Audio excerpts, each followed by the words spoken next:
China ಸೇರಿದಂತೆ ಕೆಲವು ದೇಶಗಳು ಆಲ್ರೆಡಿ ಇಮಿಡಿಯೇಟ್ ಆಗಿ ರಿಯಾಕ್ಟ್ ಮಾಡಿವೆ. ನೀವು ನಮ್ಮ ಮೇಲೆ ಟ್ಯಾರಿಫ್ ವಿಧಿಸಿದ್ರೆ ನಾವು ಅದಕ್ಕೆ ತಕ್ಕಂಗೆ ಟ್ಯಾರಿಫ್ ಅನ್ನು ವಿಧಿಸ್ತೀವಿ ಅಂತ. ಚೈನಾ ಟ್ರಂಪ್ ಅವರ ಈ ಟ್ಯಾಕ್ಸ್ ಪಾಲಿಸಿಯ ದೊಡ್ಡ ಒಂದು ಬಲಿ. ಹೀಗಾಗಿ ಅವರು ಆ ಬಗ್ಗೆ ತುಂಬಾ ತಲೆ ಕೆಡಿಸಿಕೊಳ್ಳೋದು, ಅಳೋದು, ಗೋಳಾಡೋದು ಅದು ಸಹಜ. ಅಮೆರಿಕದ ಡಾಲರ್ ಎದು ರುಪಿ ಮೌಲ್ಯ ಏನಾದ್ರು ಕುಸಿತ ಆಗೋ ಸಾಧ್ಯತೆ ಇದೆ. ಎಲೆಕ್ಟ್ರಾನಿಕ್ಸ್ ಅದು ಆಗೋದಿಲ್ಲ, ಜೆಮ್ಸ್ ಅಂಡ್ ಜ್ಯುವೆಲರಿ ಆಗೋದಿಲ್ಲ, ಯಾವುದೇ ಒಂದು ಪ್ರೊಡಕ್ಷನ್ಗೆ ದೊಡ್ಡದಾಗಿ ನಮಗೆ ತೊಂದರೆ ಆಗೋದಿಲ್ಲ. ಸೊ ಇನ್ನೊಂದು ಕಡೆ ಇವಾಗ ಏನಾಗಿದೆ ಅಂತಂದ್ರೆ ಚೀನಾ ಸೇರಿದಂತೆ ಕೆಲವು ದೇಶಗಳು ಆಲ್ರೆಡಿ ಇಮಿಡಿಯೇಟ್ ಆಗಿ ರಿಯಾಕ್ಟ್ ಮಾಡಿವೆ. ನೀವು ನಮ್ಮ ಮೇಲೆ ಟ್ಯಾರಿಫ್ ವಿಧಿಸಿದ್ರೆ ನಾವು ಅದಕ್ಕೆ ತಕ್ಕಂಗೆ ಟ್ಯಾರಿಫ್ ಅನ್ನು ವಿಧಿಸ್ತೀವಿ ಅಂತ. ಬಟ್ ಇಲ್ಲಿ ಭಾರತದ ನಡೆ ತುಂಬಾನೇ ಕ್ಯೂರಿಯಾಸಿಟಿಯಿಂದ ಕೂಡಿದೆ. ಭಾರತ ಇಮಿಡಿಯೇಟ್ ಆಗಿ ರಿಯಾಕ್ಟ್ ಮಾಡಿಲ್ಲ. ನೀವು ಯಾವ ರೀತಿ ಇದನ್ನ ಅನಾಲಿಸಿಸ್ ಮಾಡ್ತೀರಾ? ಭಾರತ ಇಮಿಡಿಯೇಟ್ ಆಗಿ ರಿಯಾಕ್ಟ್ ಮಾಡದೇ ಇರೋದನ್ನ ನೀವು ಇದೊಂದು ರಾಜತಾಂತ್ರಿಕ ನಡೆ ಅಂತ ಹೇಳ್ತೀರಾ, ಅಥವಾ ಭಾರತಕ್ಕೆ ಅಷ್ಟೊಂದು ಇಂಪ್ಯಾಕ್ಟ್ ಆಗಲ್ಲ? ಒಂದು ವೇಳೆ ಇದು ಲಾಂಗ್ ಟರ್ಮ್ ಆಗಿ ಹೋಯ್ತು ಅಂತ ಅಂದ್ರೆ ಭಾರತದ ಮೇಲೂ ಕೂಡ ಇಂಪ್ಯಾಕ್ಟ್ ಆಗೋ ಸಾಧ್ಯತೆ ಇದೆ. ಭಾರತ ಇವಾಗಲೇ ಟ್ರೇಡ್ ಅಗ್ರಿಮೆಂಟ್ಗೆ ಸಂಬಂಧಪಟ್ಟಂತೆ ಮಾತುಕತೆಯನ್ನು ನಡೆಸ್ತಾ ಇದೆ ಅಮೆರಿಕ ಜೊತೆಗೆ. ಸೊ ಭಾರತ ಈಗ ತತ್ಕ್ಷಣ ಪ್ರತಿಕ್ರಿಯೆಯನ್ನು ನೀಡದೇ ಇರೋದನ್ನ ನೀವು ಯಾವ ರೀತಿ ಅನಾಲಿಸಿಸ್ ಮಾಡ್ತೀರಾ? ಚೈನಾ ಇಂಡಿಯಾ ಎರಡನ್ನು ತಗೊಳ್ಳೋಣ ಇಲ್ಲಿ. ಹೌದು, ಇಂಡಿಯಾ ಇನ್ಫ್ಯಾಕ್ಟ್ ನಮ್ಮ ಕಾಮರ್ಸ್ ಮಿನಿಸ್ಟ್ರಿ ಅದಂತದೇನೋ ಹೆಚ್ಚು ಕೆಡಿಸ್ಕೊಂಡ್ ರೀತಿನಲ್ಲಿ ಅಥವಾ ಕೆಲಸ್ಕೊಂಡ ರೀತಿ ನಮಗೆ ತೋರಿಸ್ಕೊಳ್ಳಿಲ್ಲ. ಅವರ ಪ್ರಕಟಣೆಯಲ್ಲಿ ನಾವು ಇದರಿಂದ ಆಗೋ ಒಳ್ಳೇದನ್ನ ಎಕ್ಸ್ಪ್ಲೋರ್ ಮಾಡುವ ಅಂತ ಹೇಳಿದ್ರು. ಅಂತ ಒಂದು ಆಂಟಿ ಅಮೆರಿಕನ್ ಸ್ಟೇಟ್ಮೆಂಟ್ ನಮ್ಮಿಂದ ಬರಲಿಲ್ಲ. ಒಳ್ಳೇದು. ಇದೇನಾಗಿದೆ ಅಂತ ಹೇಳಿದ್ರೆ ಇದನ್ನ ನಾವು ಹೇಗ್ ನೋಡ್ಬೋದು ಅಂತ ಹೇಳಿದ್ರೆ, ಟ್ರಂಪ್ ಇಂಪೋಸ್ ಮಾಡುತ್ತಂತ ಟ್ಯಾಕ್ಸ್ ಇಂದ ನಾವು ನಮ್ಗೆ ಹೆಚ್ಚು ಎಫೆಕ್ಟ್ ಆಗೋದಿಲ್ಲ ಅನ್ನೋದು ಒಂದು ನಮ್ಮ ಒಂದು ಕಾನ್ಫಿಡೆನ್ಸ್. ಅದಕ್ಕೆ ಏನು ಅಂತ ನಾನು ಮೊದಲೇ ಹೇಳಿದ್ದೀನಿ. ಅಮೆರಿಕಾಗೆ ಎಕ್ಸ್ಪೋರ್ಟ್ ಮಾಡೋ ಇದರಿಂದ ನಾವು ಅರ್ನ್ ಮಾಡೋದು ನಮ್ಮ GDP ನಲ್ಲಿ ಎಕ್ಸ್ಪೋರ್ಟ್ ನಲ್ಲಿ 2% ಮತ್ತೆ ನಮ್ಮ GDP ನಲ್ಲಿ 0.9% ಅಂತ ಹೇಳಿದ್ದೀನಿ. ಅದೇನಾಗಿದೆ, ನಮಗೆ ದೊಡ್ಡದಾಗಿ ಅದೇನು ಅಫೆಕ್ಟ್ ಮಾಡೋದಿಲ್ಲ.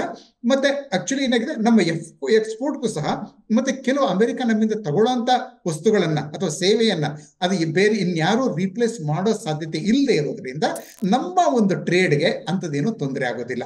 ಅಮೆರಿಕನ್ಸ್ಗೆ ಕಾಸ್ಟ್ಲಿ ಆಗ್ಬೋದು, ಆದ್ರೂ ಮುಂದುವರಿತದೆ. ಮತ್ತೆ ನಮಗೆ ಟೆಕ್ಸ್ಟೈಲ್ ವಿಷಯದಲ್ಲಿ ಮತ್ತೆ ಇನ್ನು ಬೇರೆ ಇನ್ನು ಕೆಲವು ಎಲೆಕ್ಟ್ರಾನಿಕ್ ಮತ್ತೆ ಸೆಮಿ ಕಂಡಕ್ಟರ್ಸ್ ಇಂಥ ವಿಷಯದಲ್ಲಿ ಇನ್ನೊಂದು ವರ್ಷದ ಒಳಗಡೆ ನಮ್ಗೆ ಜಾಸ್ತಿ ಅನುಕೂಲ ಆಗುವಂತ ಸ್ಥಿತಿ ಇರೋದ್ರಿಂದ ನಾವು ಹೆಚ್ಚು ತಲೆ ಕೆಡಿಸ್ಕೋಬೇಕಾಗಿಲ್ಲ. Point number 1. ಇದನ್ನ ಆ ಟ್ರೇಡ್ ನೆಗೋಷಿಯೇಷನ್ ನಡೀತಾ ಇರೋವಾಗಲೇ ಎರಡೂ ಗ್ರೂಪ್ ಪಾರ್ಟಿಗಳಿಗೆ ಮನವರಿಕೆ ಆಗಿರ್ಬೋದು. ಚೈನಾ ಇಮ್ಮಿಡಿಯೇಟ್ಲಿ ಯಾಕೆ ರಿಯಾಕ್ಟ್ ಮಾಡಿದ್ರು? ಯಾಕಂದ್ರೆ ಚೈನಾ ಟ್ರಂಪ್ ಅವರ ಈ ಟ್ಯಾಕ್ಸ್ ಪಾಲಿಸಿಯ ದೊಡ್ಡ ಒಂದು ಬಲಿ. ಅವರು 2018 ಟ್ಯಾಕ್ಸ್ ವಿಧಿಸಕ್ಕೆ ಶುರು ಮಾಡಿದ್ರು ಚೈನಾದ ಮೇಲೆ, ಒಂದು 15% ಟ್ಯಾಕ್ಸ್. ಆನಂತರ ಈಗ ಏನ್ ಮಾಡಿದ್ದಾರೆ ನೆಕ್ಸ್ಟ್, ಆಕ್ಚುಲಿ ಈಗ ಚೈನಾದ ಮೇಲೆ 34% ಟ್ಯಾಕ್ಸ್ ಹಾಕ್ತಾ ಇದ್ದಾರೆ. ಮೊನ್ನೆ 25% ಹಾಕಿದ್ರು ತಿಂಗಳ ಹಿಂದೆ. ಆ 25% ಈಗ 34% ಸೇರಿದ್ರೆ ಎಷ್ಟು? 59%. ಹಿಂದಿನ ಟ್ಯಾಕ್ಸ್ ತಗೊಂಡ್ರೆ ಚೈನಾದ ಮೇಲೆ ಅಮೆರಿಕ ವಿಧಿಸೋ ಟ್ಯಾಕ್ಸ್ 64%. ಕಂಪೇರ್ ಮಾಡಿ ಇದನ್ನ. ನಮ್ಮ 26% ಇಲ್ಲಿದೆ, ಚೈನಾದ ಮೇಲೆ ಒಟ್ಟಾರೆಯಾಗಿ ಬೀಳ್ತಾ ಇರುವಂತ 64% ಟ್ಯಾಕ್ಸ್ ಎಲ್ಲಿದೆ? 27. ನೋಡಿ, ನಾ ಟ್ರಂಪ್ ಹೇಳ್ದೇನೆ ಹೇಳ್ಕೊಂಡು ಮತ್ತೆ 26 ಅಂತ ಇದ್ದೀನಿ. ಆನಂತರ ವೈಟ್ ಹೌಸ್ ಪ್ರಕಟಣೆ ಹೇಳಿದ್ರು 27 ಅಂತ ತಿದ್ಕೋತೀನಿ ನಾನು, 27%. ಆಯ್ತಾ? ಅದು ಎಷ್ಟಾಗ್ತದೆ ಗೊತ್ತಿಲ್ಲ ಆಮೇಲೆ. ರೈಟ್. ಆಗ ಅತಿ ದೊಡ್ಡ ನಷ್ಟವನ್ನು ಅನುಭವಿಸೋದು ಚೈನಾ. ಯಾಕೆ ಅಂತ ಹೇಳಿದ್ರೆ ಚೈನಾದ ಎಕ್ಸ್ಪೋರ್ಟ್ಸ್ ಇದೆಯಲ್ಲ, ಅದ್ರ 16% ಹೋಗೋದು ಅಮೆರಿಕಾಗೆ. ಅಮೆರಿಕ ಚೈನಾದ ಅತಿ ದೊಡ್ಡ ಮಾರ್ಕೆಟ್. 16% ಹೋಗೋದು ಅಮೆರಿಕಾಗೆ. ಮತ್ತೆ ಆಕ್ಚುಲಿ ಚೈನಾ ಅಮೆರಿಕಾದ ಜೊತೆಗಿನ ಎಕ್ಸ್ಪೋರ್ಟ್ಸ್ ನಲ್ಲಿ ದೊಡ್ಡ ಒಂದು ಇದು ಎಂತದ ಅನುಕೂಲ ಇದೆ. ಚೈನಾ $295 ಬಿಲಿಯನ್ ಅಂದ್ರೆ ತಾನು ಇಂಪೋರ್ಟ್ ಮಾಡ್ಕೊಂಡು ಮೇಲೂ ಅಮೆರಿಕನ್ ಗುಡ್ಸ್ ಅನ್ನ ಮಾಡ್ಕೊಂಡು ಸಹ ಚೈನಾ $295 ಬಿಲಿಯನ್ ಲಾಭವನ್ನ ಪ್ರತಿ ವರ್ಷ ಕಮಾಯಿಸ್ತಾ ಇದೆ. $295 ಬಿಲಿಯನ್. ಅದು ಎಷ್ಟು ದೊಡ್ಡದು ನೀವು ಯೋಚನೆ ಮಾಡಿ. ಆಯ್ತಾ? ಹೀಗಾಗಿ ಏನಾಗಿದೆ, ಅಷ್ಟು ಅದಕ್ಕೆ ಆ $295 ಬಿಲಿಯನ್ ಪೂರ್ತಿಗೆ ಹೊರಟೋಗ್ಬೋದು ಅಥವಾ ಗಣನೀಯವಾಗಿ ಇಳಿಬಹುದು. ಹೀಗಾಗಿ ಚೈನಾಗೆ ಅದು ಖಂಡಿತವಾಗಿಯೂ ಅದು ಅಂತ ದೊಡ್ಡ ಒಂದು ಆಲೋಚನೆ ಇದೆ. ಅದರಲ್ಲೂ ಈ ಐರನ್ ಸ್ಟೀಲ್ ಆ ವಿಷಯದಲ್ಲಿ ಚೈನಾ ಒಂದು ಕಾಲದಲ್ಲಿ ಐರನ್ ಸ್ಟೀಲ್ದು ಅತಿ ದೊಡ್ಡ ಪ್ರೊಡ್ಯೂಸರ್ ಅಂಡ್ ಎಕ್ಸ್ಪೋರ್ಟರ್. ಆಮೇಲೆ 2018 ಅದರ ಟ್ಯಾಕ್ಸ್ ಟ್ಯಾರಿಫ್ ಹಾಕಿದ್ರಿಂದ ಟ್ರಂಪ್ ಆ ಒಂದು ಚೈನಾದ ಒಂದು ಇಂಡಸ್ಟ್ರಿ ಅರ್ಧಕ್ಕರ್ಧ ಕೊಲ್ಯಾಪ್ಸ್ ಆಗೋಯ್ತು. ಮೊನ್ನೆ ಅದರ ಮೇಲೆ ಮತ್ತೆ 25% ಹಾಕಿದ್ರಿಂದ ಚೈನಾದ ಐರನ್ ಸ್ಟೀಲ್ ಇಂಡಸ್ಟ್ರಿ ಆಲ್ಮೋಸ್ಟ್ ಧರಾಶಾಯಿ ಆಗ್ಬಿಟ್ಟಿದೆ. ಹೀಗಾಗಿ ಅವರು ಆ ಬಗ್ಗೆ ತುಂಬಾ ತಲೆ ಕೆಡಿಸ್ಕೊಳ್ಳೋದು, ಅಳೋದು, ಗೋಳಾಡೋದು, ಆಯ್ತಾ, ಅದು ಸಹಜ. ಅದಲ್ಲದೆ ನಾನು ಪ್ರಾರಂಭದಲ್ಲಿ ನಿಮ್ಗೊಂದು ಮೆನ್ಷನ್ ಮಾಡಿದ್ದೆ ಒಂದು ಮಾತನ್ನ, ಇದು ಕೇವಲ ಇಕನಾಮಿಕ್ ಇಶ್ಯೂ ಅಲ್ಲ, ಅದೊಂದು ಚೈನಾದ ಸಾವರಿಂಟಿ ಬಗ್ಗೆನೂ ಅಂತ. ತೈವಾನ್ ಬಗ್ಗೆ ನಾವು ಮಾತಾಡ್ತಾ ಇದ್ವಾ, 32% ಟ್ಯಾಕ್ಸ್ ಆಗ್ತಾ ಇದ್ದಾರೆ ಟ್ರಂಪ್. ಆಗ ಆ ಲಿಸ್ಟ್ ಅಲ್ಲಿ ತೈವಾನ್ ಅನ್ನ ಸೆಪರೇಟ್ ಕಂಟ್ರಿ ಅಂತ ಅವ್ರು ಹೇಳ್ತಾರೆ. ಆಯ್ತಾ? ಇದುವರೆಗೆ ಅಮೆರಿಕ ತೈವಾನ್ ಅನ್ನ ಯಾವತ್ತೂ ಇಂಡಿಪೆಂಡೆಂಟ್ ಕಂಟ್ರಿ ಅಂದ್ರೆ ಪ್ರತ್ಯೇಕ ದೇಶ ಅಂತ ಗುರುತಿಸಿಲ್ಲ. ರಾಜಕೀಯವಾಗಿ, ರಾಜತಾಂತ್ರಿಕವಾಗಿ ಇಲ್ಲ, ಅದು ಚೈನಾದ ಒಂದು ಭಾಗ ಅಂತಲೇ ಹೇಳೋದು. ಆದ್ರೆ ಚೈನಾ ಅದನ್ನ ಹಿಂಸೆಯ ಮೂಲಕ ತನಗೆ ಸೇರಿಸ್ಕೋಬಾರ್ದು, ಅಹಿಂಸೆಯ ಮೂಲಕ ಮಾಡ್ಲಿ, ನಮ್ದೇನು ಅಬ್ಜೆಕ್ಷನ್, ಇದು ಅಮೆರಿಕ ಹೇಳ್ತಾ ಇರೋದು. ಆಯ್ತಾ?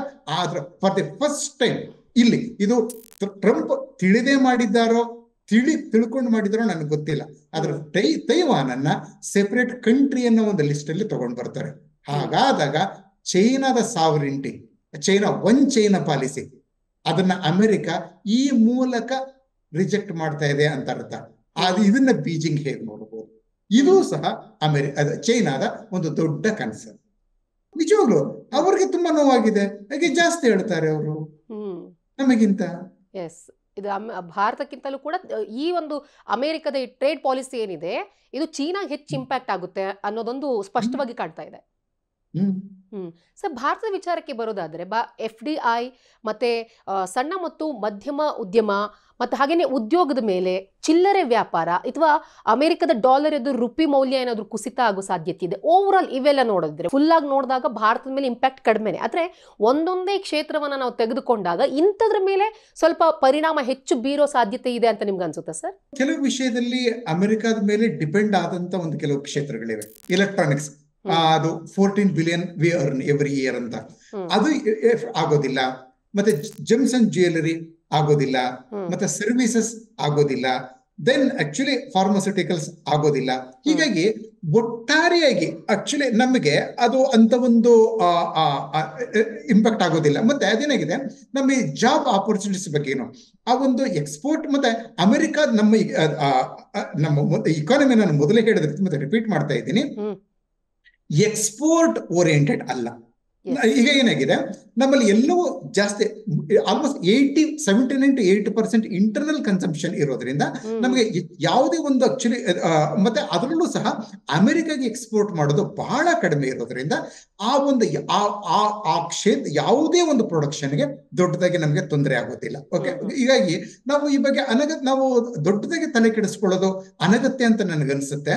ನಾವು ನೋಡ್ಬೇಕಾದದ್ದು ಇದರಿಂದ ನಮಗಾಗುವಂತ ಅನುಕೂಲ, ನಮ್ಮ ಅಂದ್ರೆ ಈಗ ತಕ್ಷಣ ಅಲ್ಲದೆ ಇದ್ರು ನಿಧಾನವಾಗಿ ಟೆಕ್ಸ್ಟೈಲ್ ವಿಷಯದಲ್ಲಿ, ಸೆಮಿಕಂಡಕ್ಟರ್ ವಿಷಯದಲ್ಲಿ, ಮತ್ತೆ ನೀವು ಮೆನ್ಷನ್ ಮಾಡಿದ ಒಂದು supply chain, China to Vietnam, ಅಲ್ಲಿಂದ ಇಂಡಿಯಾಗೆ ಶಿಫ್ಟ್ ಆಯ್ತು ಅಂತ ಹೇಳಿದ್ರೆ ಅದರಿಂದ ಆಗುವಂತ ಒಂದು ಅನುಕೂಲಗಳನ್ನ ನಾವು ನೋಡ್ಕೊಳ್ತಾ ಹೋಯ್ತು ಅಂತ ಹೇಳಿದ್ರೆ ನಮಗೆ ಇದನ್ನ ಲಾಭವೇ ಇದೆ. ಆದ್ರೆ ಏನಾಗಿದೆ, ನಮ್ಮಲ್ಲಿ ಆಕ್ಚುಲಿ ಟ್ರಂಪ್ ಮೋದಿ ಅವರನ್ನ ಬಹಳ ಒಳ್ಳೆ ಬೆಸ್ಟ್ ಫ್ರೆಂಡ್ ಅಂತಂದ್ರೂ ಸಹ ನೋಡಿ, ಆಕ್ಚುಲಿ ಟ್ಯಾರಿಫ್ ಆಗ್ತಾ ಇದ್ದಾರೆ. ಹೀಗಾಗಿ ಟ್ರಂಪ್ ಹೇಳೋದೆಲ್ಲ ಸುಳ್ಳು, ಅಥವಾ ಮೋದಿ ಟ್ರಂಪ್ ಅವರ ವಿಶ್ವಾಸವನ್ನ ಉಳಿಸ್ಕೊಂಡಿಲ್ಲ ಅಂತ ಹೇಳೋರು ನಮ್ಮ ಕೆಲವು ಜರ್ನಲಿಸ್ಟ್ಗಳಿದ್ದಾರೆ ನಮ್ಮಲ್ಲಿ. ಆಯ್ತಾ? ಎಲ್ರಿಗೂ ಗೊತ್ತೋದ, ಹೆಸರೇನು ಹೇಳೋದು ಬೇಡ, ಅವರ ಮಾತುಗಳಿಗೆ ನಾವು ಗಮನ ಕೊಡೋದು ಬೇಡ. ಇನ್ಫ್ಯಾಕ್ಟ್ ಏನಾಗಿದೆ, ನಮ್ಗೆ ಇಂಪ್ಯಾಕ್ಟು ಕಡಿಮೆ, ಮತ್ತೆ ಆಕ್ಚುಲಿ ಈ ಕಾರಣಕ್ಕಾಗಿ ನಾವು ತಕ್ಷಣ ತಲೆ ಕೆಡಿಸ್ಕೊಳ್ಳುವಂತ ಬೇರೆ ಯಾವ ಒಂದು ಅಗತ್ಯ ಇಲ್ಲ ಅಂತ ನನಗನ್ನಿಸ್ತದೆ. We need not worry.